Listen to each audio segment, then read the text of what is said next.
I don't know where we've got to. Maria Miller, cast some light on this. Would you like to see the 10p tax reinstated? Well, certainly what I want to see is the taxation regime in this country work better for people, particularly on lower incomes, and that's what we've been working on in the last 2.5 years.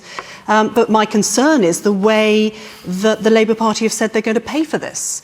And that they're going to pay for it through what they call a mansion tax. Now, that may sound on the surface very attractive, but then when you actually try and work out how that's actually going to happen, that anybody in this room who pays council tax will then be subject to their house being revalued.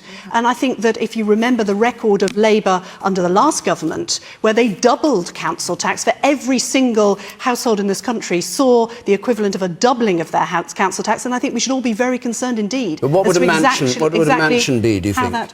I'm not sure I saw the detail of that yet. Perhaps 2 million. Labour can... £2 million. 2 million. It's 2 million. It's nicked straight from the... But the point is... But the point is not... Sorry, the point is... Are you old enough to remember the poll tax? But the point is not that the mansions that are over £2 million would just be revalued. Every single household in this country would have to be revalued. Come back to the 10p tax.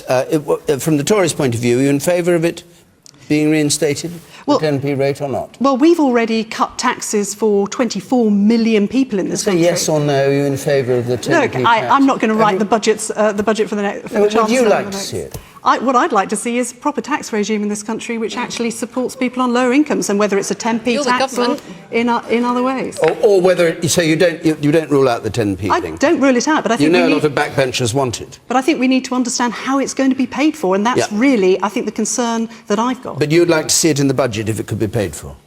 I think anything that reduces taxation has got to be a good thing. All right, well, I hope George is listening.